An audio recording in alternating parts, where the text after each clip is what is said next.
She can barely hold a job, my mom testified against me. The courtroom went silent. Then the Chief Justice stood up and said, "She's been a judge for 6 years." My mom's face went white. My own mother, the woman who gave me life, tried to utterly destroy me in court when I was 30 years old. I'd spent my entire life just trying to make her proud, only to watch her testify that I was an unstable mother who could barely hold down a job. What she didn't know, what no one in that courtroom knew, was that I'd been a family court judge for 6 years. The Chief Justice knew exactly who I was, and what happened next absolutely silenced every single person there. Growing up in Lexington, a quaint town right outside Boston, I always felt like I was performing on a stage where my mother, Evelyn, was the sole audience member, and she never applauded. From the outside, our modest colonial house looked picture perfect, just the way she wanted everything in her life to appear. But inside those walls? Oh, that was a whole different story. My mother was perfectionism. Nothing was ever good enough, and that especially applied to me. An A-? Why wasn't it an A+? Second place? She'd just point out the girl who came in first. Her standards were impossible to meet, and her criticism? Relentless. "Adelaide, stand up straight. Adelaide, your hair is a mess. Adelaide, that outfit makes you look heavy." Her words followed me everywhere, echoing in my head even when she wasn't around. I twisted myself into knots, trying desperately to please her, rearranging myself into whatever configuration I thought might finally earn her approval. It never, ever came. My father, James, was my shield, my buffer. He was such a kind man with gentle eyes, and he'd wink at me across the dinner table whenever my mother launched into one of her critical tangents. "Your mother just wants what's best for you," he'd tell me later, but his eyes always held an apology. He loved her, but he saw how her words cut right into me. Then, when I was 12, my world shattered. My father had a heart attack driving home from work. His car swerved off the road into a tree. He died instantly. Just like that, I lost my defender, my ally, the only person who made me feel like I was enough just as I was. After his death, my mother, she changed. Her criticism intensified, almost as if she needed to compensate for the absence of his gentleness with an extra dose of her harshness. She became obsessed with appearances, with what the neighbors might think, with maintaining the illusion of the perfect family despite our obvious brokenness. "We need to be strong, Adelaide," she'd say. "No one respects weakness." But what she really meant was she didn't want me to grieve publicly, to show any sign that we were struggling. My tears? They were reserved for my pillow at night, silent and hidden. School became my refuge. I threw myself into academics with a fervor that surprised even my teachers. If I couldn't earn my mother's approval, I would earn it from everyone else. Each perfect test score, each academic award felt like a shield I held up against her criticism. But they rarely worked. "Sarah Miller's daughter just got into Harvard early decision," she'd say, completely ignoring my straight-A report card lying on the table between us. "And she plays 3 instruments." I didn't play any instruments. I wasn't exceptional in any way that truly mattered to my mother. But something did emerge during those painful teenage years. I discovered a passion for justice. It started in debate club, where I finally found my voice arguing points of ethics and law. It continued when I joined a youth court program and felt, for the very first time, like I was exactly where I belonged. When I told my mother I wanted to be a lawyer someday, maybe even a judge, she laughed. Not a kind laugh, but the dismissive kind that made my stomach churn. "Be realistic, Adelaide. Those positions are for people with connections, with pedigrees. Focus on something attainable." In that moment, standing in our kitchen with my future dreams freshly ridiculed, something shifted inside me. Her words, instead of crushing me as they usually did, hardened into a fierce determination that would carry me forward. I would become a judge. Not despite what my mother believed about me, but because of it. I would prove her wrong. College applications became my secret rebellion. I applied to 17 schools without telling her about most of them. When the acceptance letters started arriving, including one from Boston University with a partial scholarship, I felt a surge of power. For once, I had options that weren't dictated by her expectations. Boston University is too expensive, she said dismissively when I showed her the letter. The community college is perfectly adequate. I went to Boston University anyway. To cover what the scholarship didn't, I worked 3 jobs: mornings at a coffee shop near campus, evenings at the university library, and weekends as a research assistant for one of my professors. I barely slept. My mother called it stubbornness. I called it independence. Law school applications followed the same pattern. I studied obsessively for the LSAT, scored in the 98th percentile, and earned a spot at Harvard Law. When I called to tell my mother, her response was predictable. Harvard? How do you expect to pay for that? Always reaching beyond your means, Adelaide. I didn't tell her about the scholarship. I didn't tell her about the loans. I didn't tell her about the continuing jobs that would help me make ends meet. I simply said, I will figure it out. And I hung up. Harvard Law School was where I met Thomas. He sat next to me in constitutional law, this tall, thoughtful man with kind eyes that reminded me, painfully, of my father. Unlike everyone else, who seemed to be competing for attention, Thomas asked questions that showed he was actually listening to the answers. He noticed things, including me. You never talk about your family, he observed one night as we studied together in the library. We'd been dating for 3 months by then. Not much to talk about, I replied, keeping my eyes on my textbook. Everyone has a story, he said quietly. That night, I told him about my mother, about her impossible standards and constant criticism, about how I'd spent my entire life trying and failing to be good enough. Thomas listened without interrupting. When I finished, he just took my hand. She's wrong about you, he said simply. And someday she will realize that. I married Thomas in our final year of law school. My mother attended the small ceremony, her lips pressed into a thin line of disapproval. Are you sure about this? She asked as she straightened my simple dress in the back room of the courthouse where we held the ceremony. Marriage and a career don't mix well. You'll have to choose eventually. I didn't bother responding. I was done trying to convince her of anything. After graduation, Thomas and I both found positions at firms in Boston. His focus was corporate law, mine was family law. I worked 70-hour weeks, determined to distinguish myself. When an opportunity came to clerk for a judge, I leapt at it. The clerkship led to a position as an assistant district attorney, where I specialized in cases involving children. My mother remained utterly unimpressed. Another new job? Can't stick with anything, can you? She commented during one of our increasingly rare phone calls. I stopped telling her about my career progress after that. Let her believe what she wanted. I knew the truth. I wasn't jumping from job to job. I was climbing. When Lily was born 2 years later, my life expanded in ways I hadn't anticipated. This tiny human with Thomas's kind eyes and my stubborn chin became the absolute center of my universe. For the first time, I understood what it meant to love someone unconditionally. I vowed that my daughter would never question her worth the way I had been forced to question mine. Balancing motherhood and my career was challenging, no doubt. There were nights when I rocked Lily to sleep with one arm while reviewing case files with the other.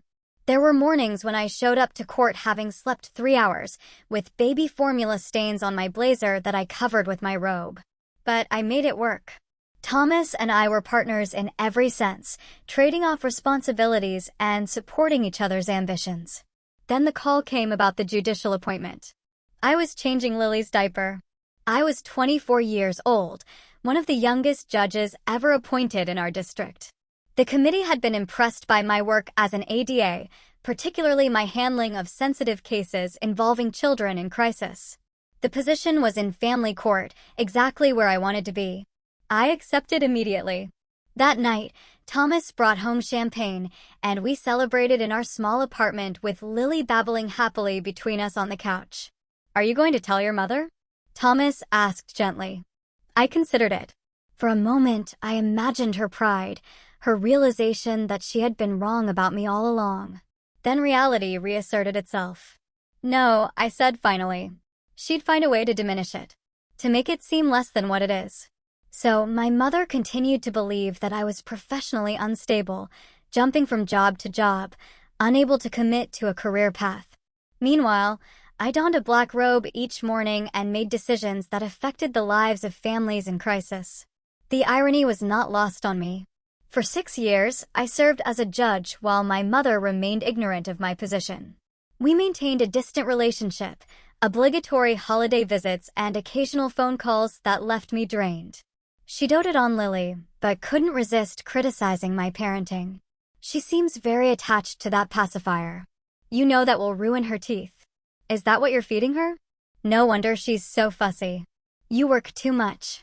Children need their mother's presence. I learned to let her words roll off me, protecting both myself and Lily from their sting. What I didn't know was that my mother was collecting these moments, storing them away like ammunition for a battle I didn't yet know was coming. The call came on a Tuesday evening. I was in my chambers, reviewing a particularly difficult custody case, when my sister Natalie's name flashed on my phone screen. Natalie and I had never been close. 2 years younger than me, she had been our mother's favorite, the compliant daughter who never challenged authority. At least, that was true until her junior year of college, when she dropped out and disappeared into a world of substance abuse that had claimed her for the past decade. Adelaide. Her voice was thin, fragile. I need help.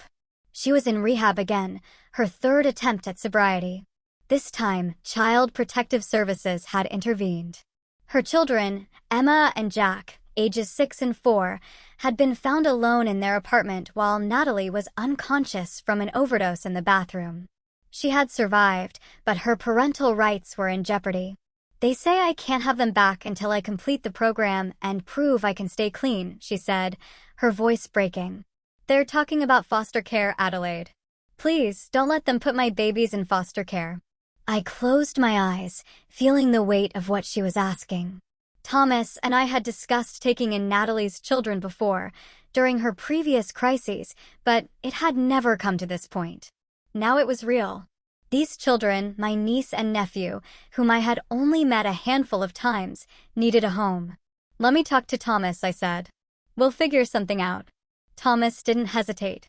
Of course, we'll take them, he said that night as we sat at our kitchen table after Lily had gone to bed. They're family. The next morning, I contacted CPS and began the process of applying for temporary custody of Emma and Jack. The social worker seemed relieved that a family member was stepping forward. The children had been in emergency foster care for 3 days, frightened and confused. There's just one thing, the social worker mentioned near the end of our call. Your mother has also filed for custody. The words hit me like a physical blow. My mother, the woman who had criticized every parenting choice I had ever made, wanted to take on 2 traumatized children. It made no sense. Are you sure? I asked stupidly. Yes, Evelyn Peterson filed yesterday. She said she's the maternal grandmother and believes the children would be better off with her. A cold feeling settled in my stomach. This wasn't about Emma and Jack. This was about control, about proving that she, not I, knew what was best for children. It was the ultimate statement of her lack of faith in me as a mother. I tried calling her immediately, but she didn't answer. Instead, she sent a text, "We will let the courts decide what is best for the children." The courts? My domain. Except that I couldn't preside over a case involving my own family, and my mother knew that. What she didn't know was that I would be appearing in court, not as a judge, but as a petitioner for custody, revealing my profession in the process. The first mediation session was scheduled for the following week. I took personal leave from my judicial duties, citing a family emergency. The Chief Justice, Morgan Thompson, was understanding. She was a mother herself and had been a mentor to me since my appointment.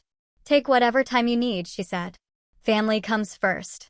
I arrived at the mediation room to find my mother already seated, her posture rigid, her face set in that familiar expression of disapproval. She wore a navy blue suit that looked new, her hair freshly colored and styled, every detail calculated to project the image of a capable, responsible grandmother. "Hello, Mother," I said, sitting across from her. "Adelaide." She nodded slightly. "I assume you understand why I had to do this." "Actually, no, I don't understand at all. Thomas and I are perfectly capable of caring for Emma and Jack." She gave a small, dismissive sniff. You've always put your career first. These children need stability, attention, proper guidance. They need someone who will be present. The mediator, a kind-faced woman named Patricia, entered before I could respond to this insult. She explained the process and asked us each to state our case for why we should have custody of the children. I spoke of our home, with its spare bedroom that could easily accommodate both children. I talked about Lily, who was excited to meet her cousins. I explained that Thomas and I had flexible work arrangements that would allow us to be available for the children while maintaining our careers. Then my mother spoke, and I felt the ground shift beneath me. My daughter, she began, her voice dripping with concern, has never been able to maintain stability in her life. She jumps from job to job, never settling, always chasing the next opportunity. Her husband works long hours, and she leaves her own daughter with a nanny most days. These traumatized children need constant care and attention, which I am prepared to provide. I am retired, with a comfortable home and savings. I can dedicate myself to them fully. The mediator looked at me. Would you like to respond to your mother's characterization of your employment history? I opened my mouth, then closed it. A part of me wanted to shout the truth. I am a judge. I have held the same position for 6 years. But another part, the wounded child still seeking approval, couldn't form the words. Instead, I said, my employment is stable. I can provide documentation. My mother smiled thinly. We'll see. The mediation ended without resolution. As we left, my mother touched my arm, stopping me in the hallway. I'm doing this for the children's sake, she said. You must see that they would be better off with me. No, Mother. What I see is that you have never believed in me, and this is just one more way to prove it. Her eyes narrowed.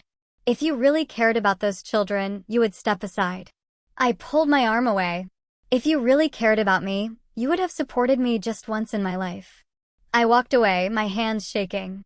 This was no longer just about Emma and Jack, though they remained my primary concern. This was about 3 decades of criticism and doubt. This was about finally standing up to the woman who had never thought I was good enough. What I didn't know then was just how far she would go to win. She's gathering evidence against you. My attorney, Sophia Winters, informed me during our preparation session for the custody hearing. We sat in her office, a sunlit space with views of the Boston skyline that contrasted sharply with the darkness of our conversation. Evidence? What kind of evidence? I asked, though a part of me already knew the answer. Sophia slid a folder across her desk. Your mother has submitted a detailed account of what she calls your parental deficiencies. She has dates, incidents, quotes. She claims you've been neglectful of Lily and would be similarly neglectful of Emma and Jack. I opened the folder with trembling hands. Inside were pages of meticulously documented criticisms, spanning from Lily's birth to our most recent family gathering 3 months ago. Every perceived mistake, every parenting choice my mother disagreed with, all carefully noted with dates and circumstances. April 3rd, 2 years ago. Adelaide arrived 45 minutes late to Easter dinner. Lily was fussy and appeared overtired. When I suggested the child needed a more consistent schedule, Adelaide dismissed my concern. November 28th last year.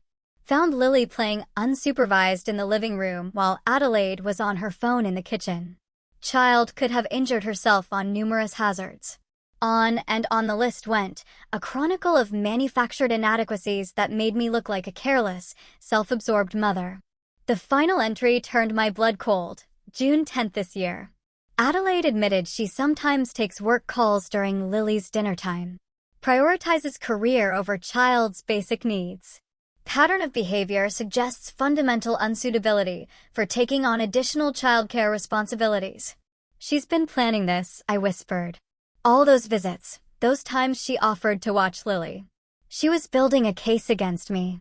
Sophia nodded grimly. And she has recruited witnesses. Your Aunt Claire, your cousin Beth, even your old neighbor, Mrs. Sullivan, all prepared to testify about your supposed shortcomings as a parent. I leaned back in my chair, feeling like the air had been sucked from the room. They don't even know me. I see Aunt Claire once a year at Christmas. She moved away when Lily was an infant. Your mother can be very persuasive, it seems, Sophia said. And people are often willing to make statements about things they have minimal direct knowledge of, especially when it comes to family matters. My phone buzzed with a text from Thomas. Home with Lily. Social worker just left after home evaluation. Went well, I think. Love you. At least that was something. Our home was clean, safe, and child-friendly. We had already prepared the room for Emma and Jack with twin beds, colorful bedding, and age-appropriate toys. The social worker had seemed impressed with our preparation and Lily's obvious happiness and well-being. What about my job? I asked Sophia. She keeps saying I jump from job to job. When the truth comes out that I've been a judge for 6 years, that is actually our strongest counterpoint. Sophia confirmed. The revelation about your career stability and position will significantly undermine her credibility. But Adelaide, I have to ask, why did you never tell her about being a judge? I stared out the window at the city below, considering the question. At first, it was because I knew she'd find some way to diminish it, to make it seem less than what it was. Then, as time passed, it became, I don't know, a boundary. The one part of my life she couldn't criticize because she didn't know about it. Sophia nodded, understanding in her eyes. Well, she's about to find out in the most public way possible. The hearing is scheduled for next week, and Judge Thompson will be presiding. Morgan? But she knows me exactly. When your mother claimed you were unstable professionally, the clerk recognized your name and brought it to Judge Thompson's attention. She specifically requested to take the case. A small spark of hope flickered inside me. Morgan Thompson was fair and principled.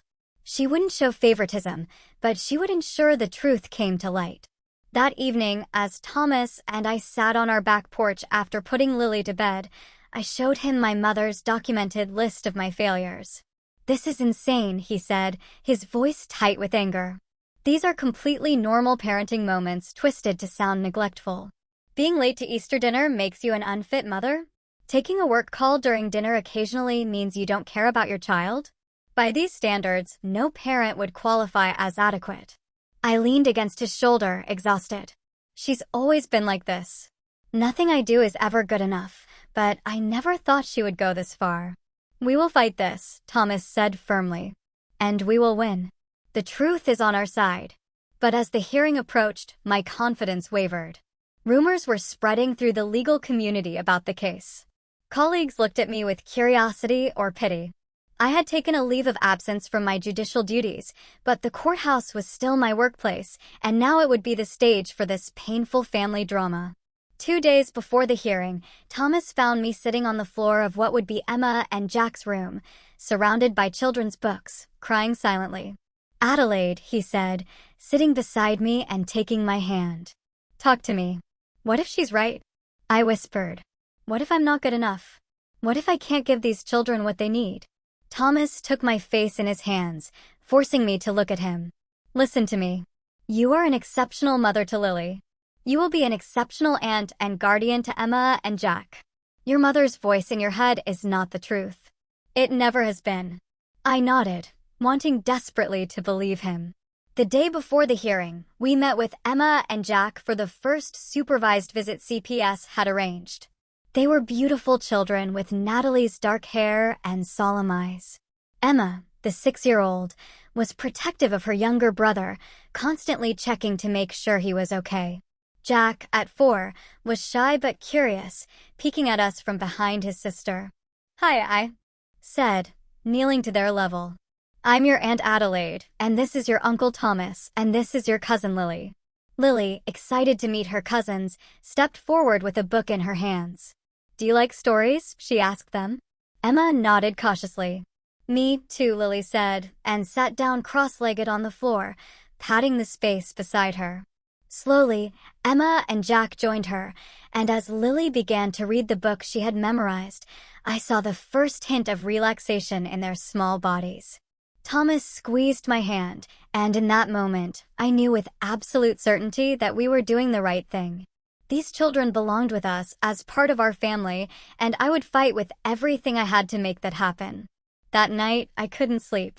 I kept imagining the courtroom, my mother's accusations, the public revelation of my career. Tomorrow, everything would change. For better or worse, The truth would finally come out. The morning of the hearing dawned clear and bright. A beautiful June day that belied the storm brewing inside the courthouse. I stood on the steps of the building where I normally entered through the judicial chambers, feeling strangely disoriented. Today, I would walk through the main entrance like any other citizen seeking justice. "Ready?" Thomas asked, his hand steady on my back. I nodded, though ready was the last thing I felt. We had dressed carefully that morning, professional but approachable. I wore a navy blue dress with a light cardigan, deliberate choices to project stability and warmth. Thomas was in a gray suit, his lucky tie, the one Lily had picked out for him on his last birthday. Inside, the courthouse was already bustling with the day's business. A few colleagues nodded to me as we passed, their expressions carefully neutral. News of the case had spread, and I could feel curious eyes following us as we made our way to the designated courtroom. My mother was already there, seated beside her attorney, a sharp-featured man named Richard Harlow, known for his aggressive tactics in family court. She wore a conservative gray suit with a pearl necklace, her hair perfectly styled, the very picture of a dignified grandmother. When she saw me, she straightened her shoulders, but did not acknowledge me otherwise. Emma and Jack's social worker, Miss Patel, sat in the front row, a thick file on her lap. She had visited both our home and my mother's during the evaluation process. Her report would carry significant weight in the judge's decision. At precisely 9 o'clock, the bailiff called the court to order, and Chief Justice Morgan Thompson entered. Tall and imposing in her black robes, with silver threaded through her dark hair, she commanded respect merely by her presence. She nodded to the court and took her seat. "We are here in the matter of guardianship for minors Emma and Jack Collins," she began, her voice clear and authoritative. "I understand both the maternal aunt, Adelaide Bennett, and the maternal grandmother, Evelyn Peterson, are seeking custody." The preliminary matters proceeded with formal statements from both attorneys. Sophia presented our case first, highlighting our stable home, financial security, and commitment to keeping the siblings together in a loving family environment with their cousin. She mentioned my stable employment without specifying my role as a judge, as we had agreed to let that revelation come naturally. Then Richard Harlow rose for my mother's case.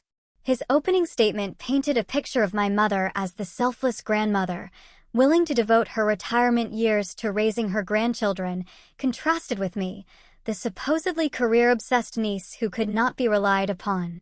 "Your Honor," he concluded, "we will present evidence that Miss Bennett's home environment and work history make her fundamentally unsuitable as a guardian for these vulnerable children." I felt Thomas tense beside me at these words. I squeezed his hand silently, urging him to remain calm. We had anticipated this approach. The first witnesses were character references for both sides. Thomas's parents testified to our parenting abilities and stable home. My colleague from the courthouse, Judge David Chin, carefully avoided mentioning my judicial role while attesting to my character and integrity. Then came my mother's witnesses. Aunt Claire took the stand, nervously avoiding my gaze as she confirmed that she had concerns about my parenting based on family gatherings where I seemed distracted with Lily. On cross-examination, Sophia established that Aunt Claire had only seen me with Lily 4 times in 8 years, hardly enough to form a comprehensive opinion of my parenting. My cousin Beth testified via video link from California, repeating almost verbatim phrases I recognized from my mother's documented list of my failures. When Sophia asked when she had last seen me in person, she admitted it had been 5 years ago, at a family reunion, when Lily was 3 years old. By mid-morning, it was my mother's turn to testify. She settled into the witness stand with the composed confidence of someone who believed absolutely in her own righteousness. Richard Harlow led her through prepared questions about her relationship with Emma and Jack, her home, her financial stability, and her availability to care for the children. Then came the attack I had been dreading. "Mrs. Peterson, do you have concerns about your daughter's ability to provide a stable home for these children?" Harlow asked. My mother sighed, a performance of reluctance that made my teeth clench. "I don't want to speak ill of my daughter," she began, the very definition of speaking ill, but Adelaide has always struggled with commitment and follow-through. As a mother, I have watched her jump from interest to interest, job to job, never settling. Even with Lily, she seems more concerned with her career than her child's needs. Could you elaborate on her employment history? Harlow prompted. This was it. The moment of reckoning. My mother leaned forward slightly, her voice taking on a tone of sad concern. Adelaide has never held a job for more than a year or two. Right after law school, she worked at a firm, then left to clerk for a judge, then became some kind of assistant prosecutor, then something else. She constantly changes positions, always claiming it's a step up, but never finding satisfaction. She can barely hold a job. A murmur ran through the courtroom. I sat perfectly still, feeling strangely calm now that the accusation had finally been made explicit. Thomas's hand tightened around mine. And you believe this employment instability affects her parenting? Harlow continued. Of course it does. Children need consistency, stability. Adelaide's restlessness, her constant career changes, create an unpredictable environment. Emma and Jack have already experienced too much instability with my younger daughter's issues. They need a rock, not another person whose priorities lie elsewhere. I felt a tear slide down my cheek and brushed it away quickly. These weren't just cruel words.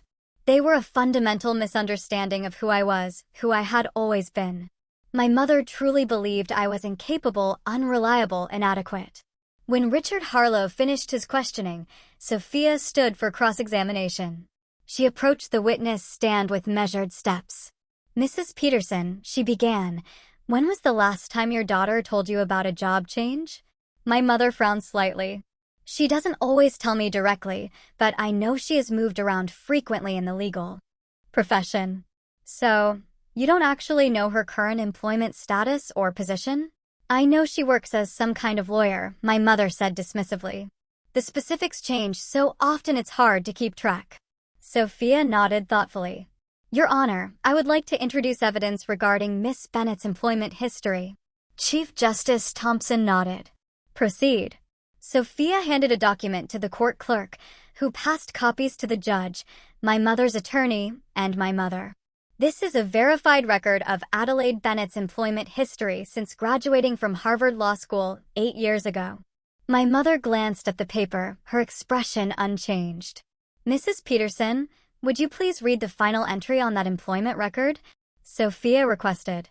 My mother squinted at the document. It says, Family Court Judge, Massachusetts 6th District. Duration, 6 years to present. She looked up, confusion crossing her features. The courtroom had gone completely silent. Completely silent.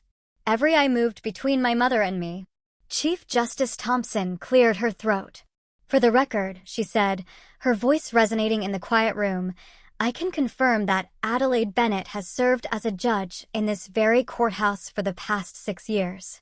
She is one of the youngest judges ever appointed in our district and has an exemplary record on the bench, particularly in cases involving children's welfare.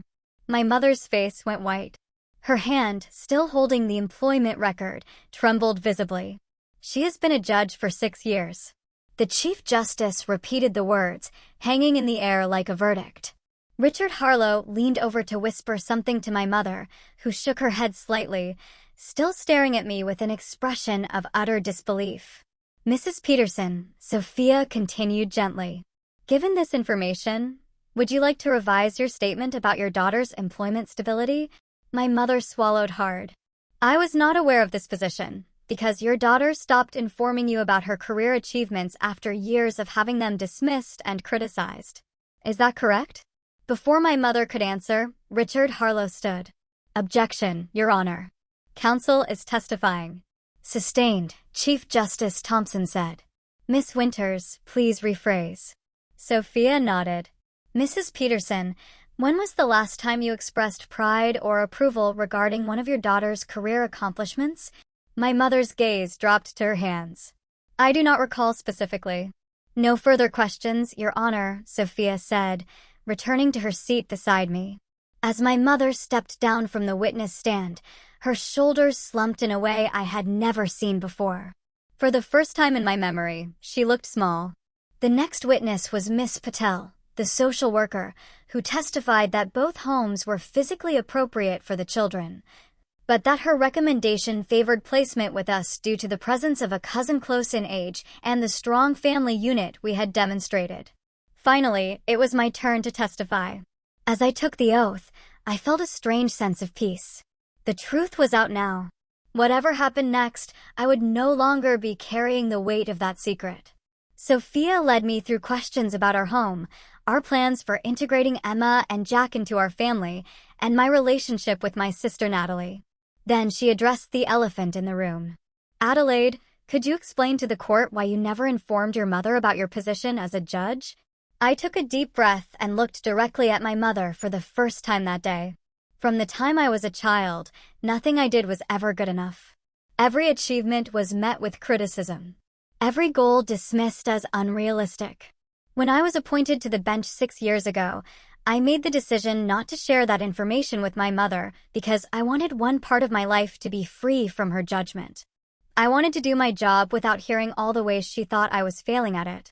The courtroom was silent as I continued. I am not an unstable person. I am not an inadequate mother. I have built a career I am proud of, a family I cherish, and a home where Lily thrives. Emma and Jack deserve that same environment. They deserve to grow up believing in themselves, not constantly questioning their worth. When Sophia finished her questions, Richard Harlow declined to cross-examine me. There was nothing left to challenge. Chief Justice Thompson called a recess before delivering her decision. As we filed out of the courtroom, I caught a glimpse of my mother sitting alone on a bench in the hallway, looking lost. For a moment, I almost went to her. Then Thomas touched my arm, and we walked outside to breathe in the fresh air and prepare for whatever came next. The courtroom seemed more crowded when we returned after the recess, word having spread about the dramatic revelation. I kept my eyes forward as we took our seats, avoiding the curious glances from spectators. Thomas sat beside me, his steady presence a comfort as we awaited the Chief Justice's decision. My mother entered last, her attorney guiding her to their table. She looked diminished somehow, her earlier confidence replaced by a stiff uncertainty.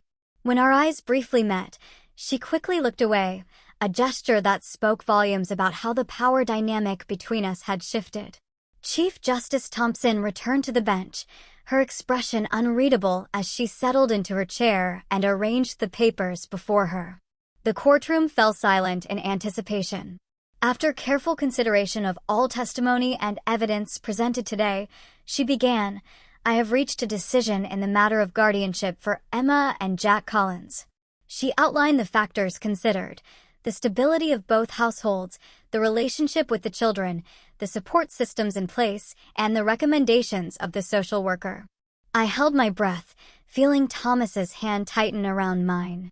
While I recognize Mrs. Peterson's genuine desire to care for her grandchildren, I find that placement with Adelaide and Thomas Bennett provides the most beneficial environment for the children at this time. The presence of a cousin close in age, the demonstrated parenting capabilities, and the strong recommendation of the social worker all support this decision. Relief flooded through me, so powerful that for a moment I couldn't hear anything else the judge was saying. We had won. Emma and Jack would be coming home with us. Additionally, Chief Justice Thompson continued, I am ordering a visitation schedule that includes regular contact with Mrs. Peterson, recognizing the importance of maintaining that grandparent relationship. The details of this schedule will be worked out with the assistance of family services. My mother's attorney leaned over to whisper something to her, but she shook her head slightly, her eyes fixed on the surface of the table before her. This court will retain jurisdiction to modify these arrangements as circumstances change, including potential reunification with the mother upon successful completion of her rehabilitation program. Court is adjourned. The gavel struck, and the tension that had held me rigid throughout the hearing finally released. Thomas embraced me, and I buried my face against his shoulder, overwhelmed with emotion. Congratulations, Sophia said warmly as people began to file out of the courtroom. This is the right outcome for those children. I nodded, unable to form words past the lump in my throat. As we gathered our things too. Leave. I noticed my mother still seated at her table, now alone as her attorney spoke with the court clerk across the room. On impulse, I approached her. Mother, I said softly. She looked up, her expression a complex mixture of emotions I couldn't fully decipher. Hurt? Certainly. Anger, perhaps. But also something that might have been shame. 6 years, she said, her voice barely audible. You've been a judge for 6 years, and I didn't know.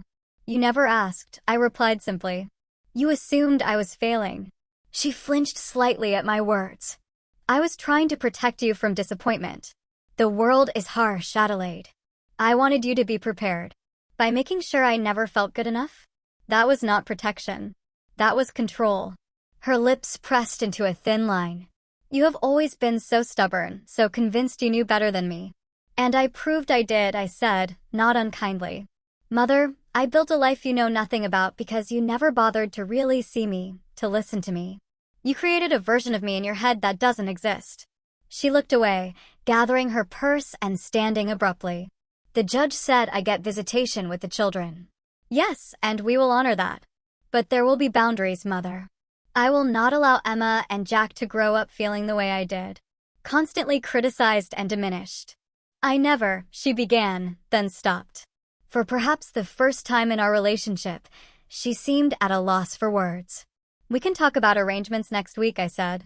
For now, Thomas and I need to prepare for bringing Emma and Jack home. I turned to go, but her voice stopped me. Adelaide. She hesitated. Congratulations on becoming a judge. That is quite an achievement. The words were stiff, awkward, as if she was speaking a foreign language, but they were the closest thing to approval she had offered me in decades. I nodded once in acknowledgement, then walked away to join Thomas and Sophia by the door. Outside the courthouse, the bright afternoon sunlight felt symbolic, illuminating a new chapter in all our lives. Thomas called the social worker to arrange for Emma and Jack to move in the following day. I stood on the steps, breathing deeply, feeling both victorious and strangely sad. Are you okay? Thomas asked, slipping his arm around my waist. Yes, I said. It's just, I never wanted it to come to this. A public confrontation, our family issues exposed in court. I know, he said. But maybe it needed to happen. Your mother has been living in a fiction of her own creation for years. Now she has to face reality. We drove home to prepare for the children's arrival, stopping to buy a welcome banner that Lily insisted on making herself. As I helped her with the letters, carefully guiding her small hands, I made a silent vow that these children would always know they were enough, exactly as they were. That evening, as we finished dinner, the doorbell rang. Thomas went to answer it while I helped Lily with her dessert. A moment later, he returned to the kitchen with an unexpected visitor. My mother stood awkwardly in our dining room, looking out of place and uncomfortable. Lily, always friendly, waved happily. Hi, Grandma. Hello, Lily, my mother said, her voice softer than usual. Then to me, may I speak with you privately? Thomas nodded to me. I'll get Lily ready for bath time. Take your time. I led my mother to the living room, gesturing for her to sit on the couch while I took the chair opposite. For a long moment, neither of us spoke. Your home is lovely, she finally said, glancing around at the comfortable, lived-in space with toys neatly corralled in colorful bins and family photos on every surface. Thank you, I replied, waiting for whatever had brought her here. She smoothed her skirt over her knees, a nervous gesture I had rarely seen from her. I have been thinking about what happened today, about what you said. Perhaps I have been too critical over the years. I thought I was preparing you for a world that would judge you harshly.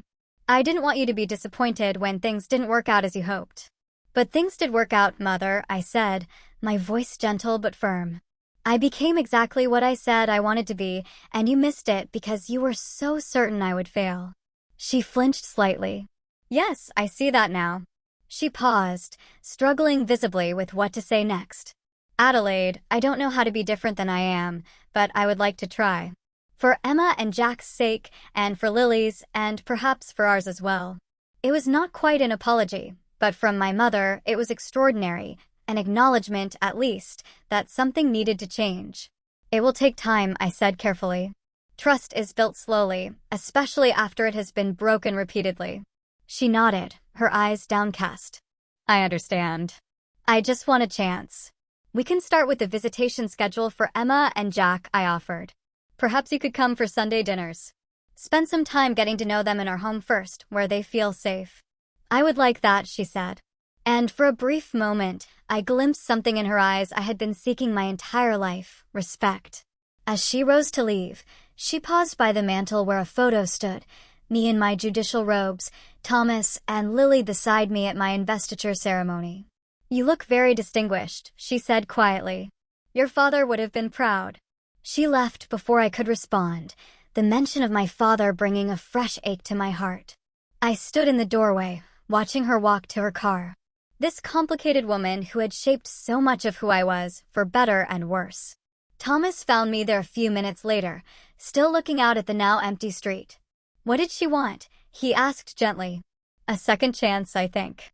He wrapped his arms around me from behind, resting his chin on my shoulder. Are you going to give it to her? I considered the question carefully. Not unconditionally, but yes. A chance for the children's sake, and maybe for hers, too. She's not young anymore, Thomas. I don't want to look back someday and regret not trying. He nodded against my shoulder. You have always been the strongest person I know, Adelaide Bennett, and the most compassionate. That night, as I checked on Lily one last time before bed, watching her peaceful sleep in the glow of her nightlight, I thought about the legacy we pass to our children. Not just our features or our mannerisms, but our wounds, our fears, our beliefs about ourselves and the world. I had spent 30 years believing I was never quite good enough because that was what my mother had taught me. I would not pass that belief to Lily or to Emma and Jack. Tomorrow would bring new challenges, integrating 2 traumatized children into our home, establishing boundaries with my mother, balancing my return to the bench with my expanded family responsibilities. But tonight, in the quiet of my daughter's room, I felt ready for whatever came next. For the first time in my life, I knew with absolute certainty that I was enough. 3 months after the courtroom revelation, I stood in my chambers, adjusting my judicial robe before heading into court. The familiar weight of the black fabric settled on my shoulders, a physical reminder of the authority I had earned and the responsibility I carried. On my desk sat 3 framed photos, one of Thomas and me on our wedding day, one of Lily at her 5th birthday party, and a new addition, Emma and Jack, laughing as they played in our backyard sprinkler with Lily. My return to the bench after the custody hearing had been met with quiet respect from my colleagues. No one mentioned the case directly, but I had received several notes of support and the occasional knowing nod in the courthouse hallways. Chief Justice Thompson had stopped by my chambers on my first day back. Family comes first, Adelaide, she had said simply. But we are glad to have you back. The children who come before this court need judges who understand what is truly at stake.